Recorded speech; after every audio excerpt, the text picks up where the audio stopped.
제9장. 첫 언약에도 섬기는 예법과 세상에 속한 성소가 있더라. 예비한 첫 장막이 있고 그 안에 등잔대와 상과 진설병이 있으니 이는 성소라 일컫고, 또 둘째 휘장 뒤에 있는 장막을 지성소라 일컫나니 금향로와 사면을 금으로 싼 언약궤가 있고 그 안에 만나를 담은 금항아리와 아론의 쌍난 지팡이와 언약의 돌판들이 있고 그 위에 속죄소를 덮는 영광의 그룹들이 있으니 이것들에 관하여는 이제 낱낱이 말할 수 없노라. 이 모든 것을 이같이 예비하였으니 제사장들이 항상 첫 장막에 들어가 섬기는 예식을 행하고, 오직 둘째 장막은 대제사장이 홀로 1년에 한 번 들어가되 자기와 백성의 허물을 위하여 드리는 피 없이는 아니하나니, 성령이 이로써 보이신 것은 첫 장막에 서 있을 동안에는 성소에 들어가는 길이 아직 나타나지 아니한 것이라. 이 장막은 현재까지의 비유니 이에 따라 드리는 예물과 제사는 섬기는 자를 그 양심상 온전하게 할 수 없나니, 이런 것은 먹고 마시는 것과 여러 가지 씻는 것과 함께 육체의 예법일 뿐이며 개혁할 때까지 맡겨둔 것이니라.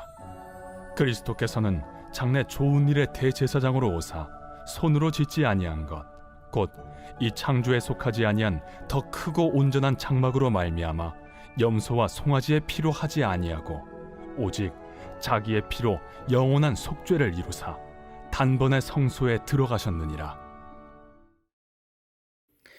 2022년 7월 22일 새벽 하나님의 말씀은 히브리서 9장 1절부터 12절입니다. 오늘 본문은 옛 언약에 따른 불완전한 지상 성소와 제사법, 그리고 온전한 하늘 성소에 대한 기록입니다.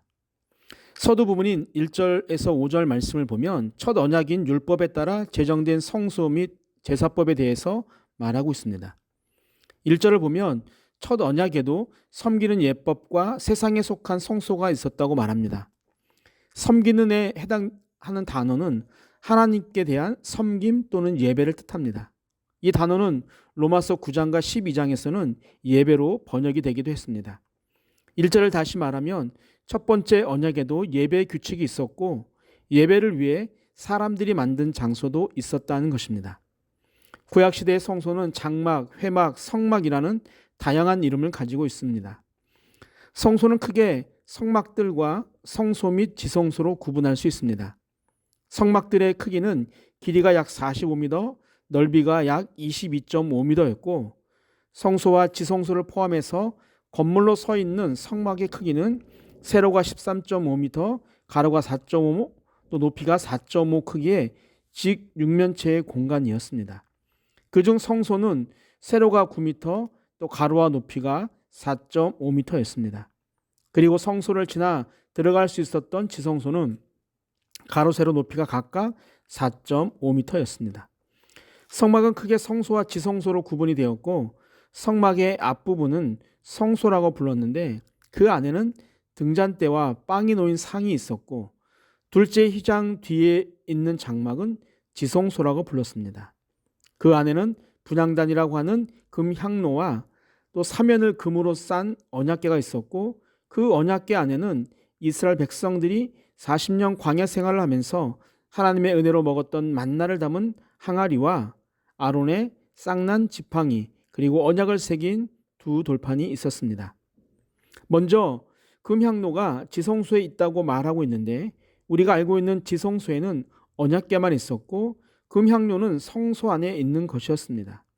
여기서 저자가 금향로를 지성소에 있다고 말한 것은 고정되어 있는 금향로를 말하는 것이 아니라 1년에 한 번 들어가는 대속죄일에 금향단에서 피운 향을 향로에 담아 가지고 지성소에 들어갔는데 그때 가지고 들어가는 금향로에 대해서 말하는 것으로 이해하면 될 것 같습니다.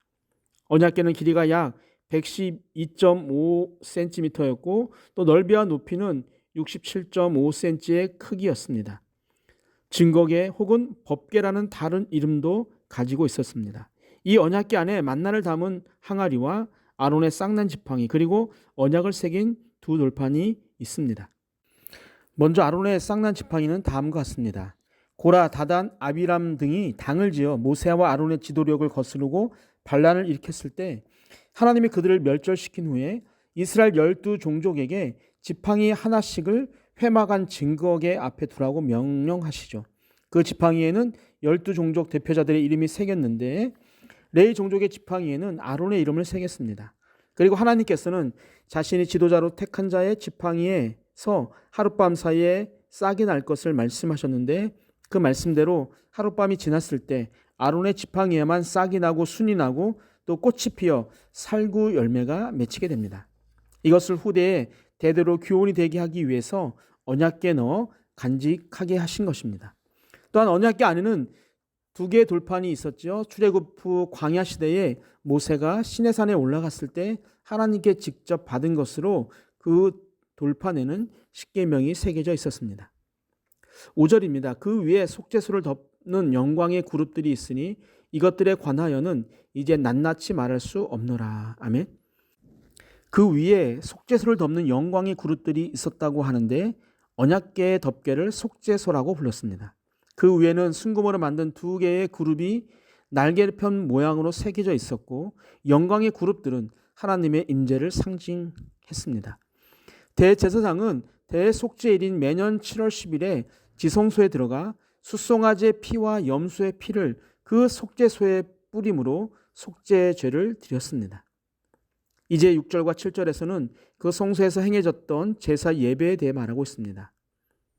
이 모든 것을 이같이 예비하였으니 제사장들이 항상 첫 장막에 들어가 섬기는 예식을 행하고 오직 둘째 장막은 대제사장이 홀로 1년에 한 번 들어가되 자기와 백성의 허물을 위하여 드리는 피 없이는 아니하나니. 아멘.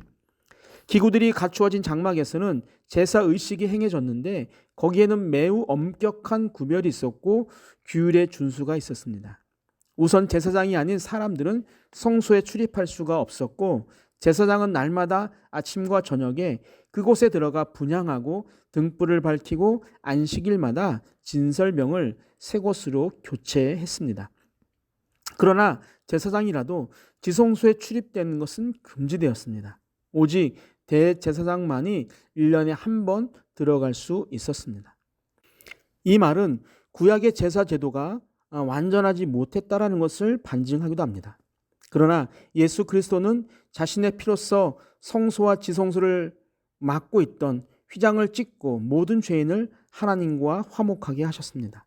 오직 예수 그리스도만이 자기에게로 오는 사람들을 하나님께로 인도할 수 있습니다. 새 언약에 속한 왕같은 제사장들인 우리는 옛 언약에 속한 제사장들도 감히 나가지 못했던 은혜의 보좌 앞에 나아가는 것이 허락되었습니다. 이처럼 큰 은혜가 세상에 또 있을까요? 그 은혜를 받는 우리가 오늘 하나님을 알기 위해 말씀을 읽고 듣는 것은 너무나 당연한 일인 것입니다. 불평보다 감사를 하고 짜증보다 기뻐하는 것이 더 맞는 행동인 것입니다. 8절부터 10절은 불완전한 그림자에 불과한 지상성소의 한시적 기능에 대해 언급하고 있습니다. 구약 성막인 첫 장막이 서 있을 동안에는 하늘의 참 지성소에 들어가는 길이 아직 열려지지 않았지만 그리스도께서 오셔서 완전한 제사를 드리는 순간 그 길이 열리는 것을 의미하며 또 구약의 제사 제도가 그림자임을 드러내는 것입니다.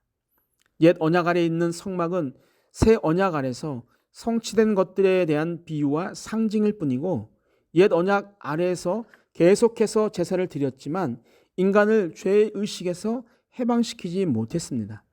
이것은 오직 완전하신 대제사장 대신 그리스도께서만 하실 수 있는 일이며 또 지상 성막에서의 제사는 단지 그런 그리스도를 지향하고 있는 것이기 때문에 우리가 성막 자체에 주목하는 것은 옳지 않고 그것을 통해 실체인 예수 그리스도에게로 나아가려고 노력하는 것이 중요합니다.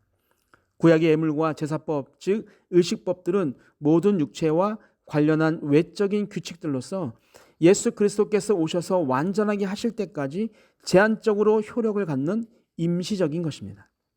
구약의 제사법들은 죄의 결과나 죄의 권세를 없애버릴 수가 없었고 하나님의 진노에 대한 두려움에서 양심을 구원하지 못하는 먹고 마시는 것, 여러 가지 정결 의식 등 내적인 성결이 아닌 외적인 의식상의 순결만을 다룰 뿐이었습니다.